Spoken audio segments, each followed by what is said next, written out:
Kita share cerita dan juga kisah pada hari ini, tuan-tuan. Alright.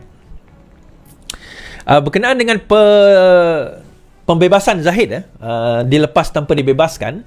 So DAP ada membuat kenyataan pada hari ini berkenaan perkara tersebut. DAP tak akan tarik sokongan terhadap kerajaan. Ngah Komeng. Naib Presiden DAP Ngah Komeng memberi jaminan bahawa partinya tidak akan sekali-kali menarik sokongan terhadap kerajaan dipimpin oleh Perdana Menteri Anwar Ibrahim. DAP adalah rakan setia kawan dan sentiasa setia kepada perjuangan, katanya kepada wartawan semasa sidang media di Kuala Lumpur hari ini. Pemimpin DAP itu diminta mengulas mengenai kenyataan Presiden muda Syed Saddiq yang memberitahu mereka akan menilai semula sokongan terhadap kerajaan serta mungkin turun ke jalan raya jika tiada penjelasan diberi berhubung kes Ahmad Zahid Hamidi. Pada 4 September, Mahkamah Tinggi melepaskan Ahmad Zahid dalam DNA dalam semua 47 pertuduhan pecah amanah, rasuah dan pengumpulan wang haram berkaitan yayasan dan dana budi. Langkah itu diambil oleh Hakim Lawrence Sequeira setelah pihak Panduan sendiri memohon memberhentikan prosiding dengan memberi 11 alasan. Permohonan itu dibuat Timbalan Panduan Raya Muhammad Dusuki Mohtar. Mengulur lanjut, Ngah berkata Syed Saddiq sepatutnya berbincang lebih dahulu dengan pucuk pimpinan kerajaan hari ini sebelum membuat ulasan. Syed Saddiq adalah antara parlimen menyokong kerajaan dan perlu bincang. Nanti saya akan cerita kenapa Syed Saddiq marah sangat dengan kerajaan ini. Tindakan muda itu kemudian menggunakan rasa marah dan tidak puas hati di kalangan pimpin UMNO. Antaranya MKT Fuad Zakassi mencabar muda untuk melaksanakan amaran mereka terhadap kerajaan. So apa yang Fuad Zakassi kata?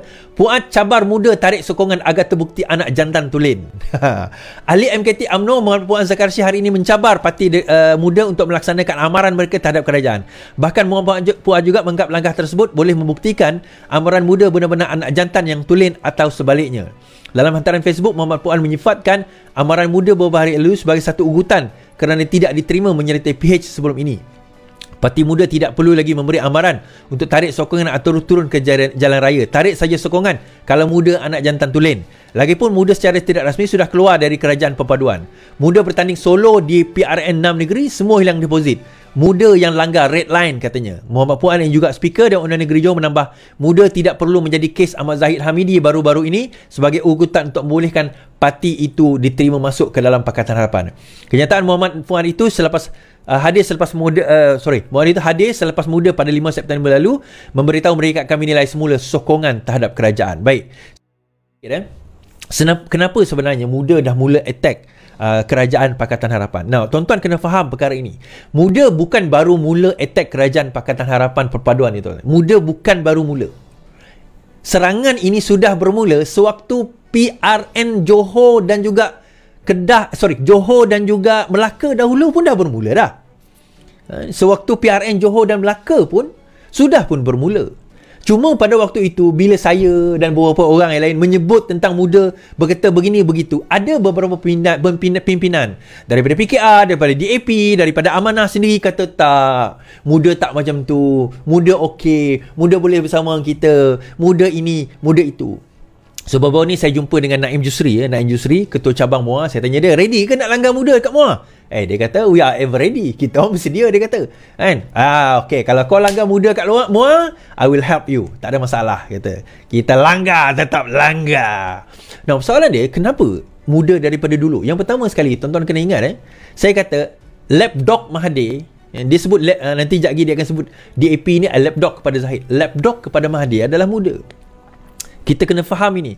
Lapdog kepada Mahathir adalah muda.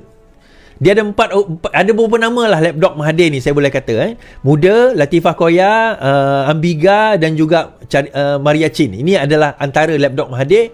Di samping Tommy Thomas lah. Tommy Thomas tu antara lapdog dia juga. Tetapi ini 4 ni antara yang utama. Kan? 4 ni antara yang utama. Ada beberapa nama yang lain lah. Kenapa saya ada benda yang saya tak boleh sebut dalam live lah. Nanti orang kata, nanti saya kata itu fitnah dan dia ada. Tapi kita tahu, because kita tak ada bukti nak membuktikan secara fizikal, tetapi kita tahu cerita di sebalik itu. Kita tahu cerita dana mana dia dapat, bagaimana dia boleh mengumpul dana sebegitu banyak dalam program-program, walaupun dia jadi pembangkang dan sebagainya. Dia bukan ada derma dari orang, tapi bukan derma daripada orang semata-mata, tapi ada beberapa individu-individu yang menanja mereka. Itu yang pertama. Now, yang kedua, kenapa dia marah sangat? Okey, kalau kita tengok, betul lah kata Puan Zakarshi tadi. Kalau dia dikira langgar kerajaan ini, muda dah langgar lama dah. Kalau kita tengok kerusi yang sepatutnya, okey, yang sepatutnya PKR bertanding tapi diberi kepada Amanah, Puteri Wangsa di Johor menang, diberikan oleh Amanah kepada Muda.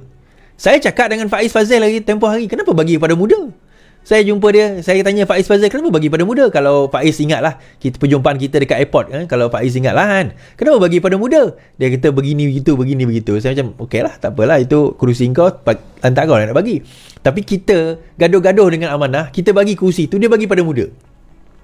Pada waktu itu, kan? So sekarang ni dah mula nampak, DAP dah mula nampak, Amanah mula nampak, yang kami dah nampak lama dah tuan-tuan. Nah, yang ketiga, ini sangkaan saya je lah tuan-tuan. Sangkaan saya. Could be right, could be wrong.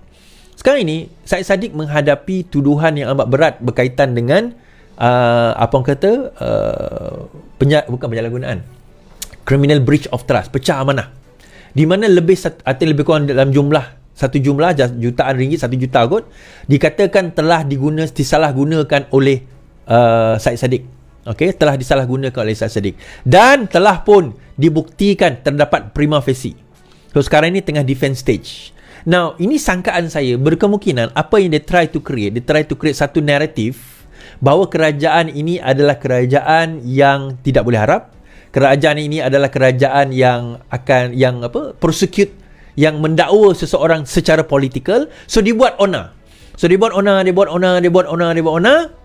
Katakanlah dia didapati bersalah di dalam kes dia tersebut, dia boleh kata, tengok kerajaan ini, dia boleh membebaskan Ahmad Zahid Hamidi, tetapi dia telah menjatuhkan hukuman kepada saya kerana saya telah bersuara untuk menegakkan kebenaran di dalam negara ini.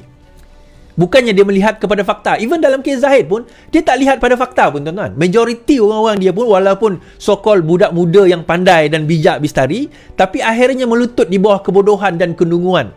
Kerana apa? Mengikut membuta tuli. Wow, macam sajak pula aku tadi. Rhyme pula ayat tu. Kan? Kerana apa? Kerana dia nak ikut juga kata-kata Mahathir tu. Kan? Kalau kita tengok, dia tak bersuara pun bila dibebaskan, sebelum ini dibebaskan siapa, Muhyiddin Yassin. Malah kes-kes sebelum ini yang discharge amounting to equital, Musa Aman, berkaitan dengan orang-orang UMNO sebelum ini sewaktu zaman Pakatan Harapan, lebih 100 kes telah dibebaskan. Tak ada siapa pun bercakap tentang apa-apa. So, bila saya meneliti kes 2022 Zahid, saya kata there is something wrong. Ada sesuatu yang tidak kena dengan siasatan tersebut, yang dilihat tidak kemas dan juga dilihat tidak teliti. Ada 2-3 orang pimpinan DAP, pimpinan PKR, pimpinan terutama Muda, yang dikatakan memohon supaya AG membuat penjelasan secara terperinci. AG dah buat penjelasan, ada 11 sebab. Kalau korang baca penjelasan tersebut, dah jelas dah. Tak tahu nak jelas apa lagi tuan-tuan. Tak tahu nak jelas apa lagi. So saya nampak, Syed Saddiq, naratifnya dibuat sedemikian. Dan saya dengar cerita, betul atau tidak lah, Syed Saddiq kena jawab lah soalan ni, betul atau tidak. Ada kemungkinan, ada perbincangan, ada juga representasi yang dibuat oleh Syed Saddiq untuk menggugurkan kes beliau. Ini Syed Saddiq kena verify lah sama benar atau tidak. Representasi itu juga dibuat oleh Syed Saddiq untuk nak menggugurkan kes beliau. Benar atau tidak? Dan Syed Saddiq kena jawab lah soalan ini. Adakah terdapat representasi untuk menggugurkan kes beliau? Cerita pasal Faiz Fazil tadi, tu dia kata bila bagi pada Muda, cerita Faiz, akhirnya Faiz dilepas tanpa dibebas tuduhan serangan seksual. Mahkamah Magistrate memutuskan Adun Pematang Pasir, bekas Adun Pematang Pasir, Muhammad Faiz Fazil dibebas tanpa dilepaskan, discharge not amounting to acquittal berhubung dakwaan melakukan serangan seksual. Mahkamah membuat keputusan itu ketika sebutan kes hari ini. Berdasarkan undang-undang, tertuduh yang mendapat DNAA boleh didakwa semula atas pertuduhan serupa pada masa akan datang. Ketika di media, Faiz mengesahkan Magistrate Muhammad Sufian Jaafar memutuskan perkara itu apabila pihak pendakwaan memohon untuk menarik balik pertuduhan setelah pejuang negara menerima representasi yang difailkan pihaknya. Benar, Timbalan Pendakwa Raya menerima representasi yang dihantar pembelaan pada 17 Ogos. Alhamdulillah, representasi dibuat berdasarkan fakta. Pada 9 Jun, Faiz mengaku tidak bersalah atas kes melakukan serangan seksual di bawah Seksyen 354 Kanun Keseksaan. Menurut kertas tertuduh, dia tuduh menggunakan kekerasan jenayah dengan niat hendak mencabul kehormatan seorang wanita berusia 31 tahun pada 8 Mac. Pada 9.45 malam dan 11.30 malam ketika mereka berdua berada di sebuah kereta dari pusat membeli belah Sunway Pyramid ke Subang Jaya.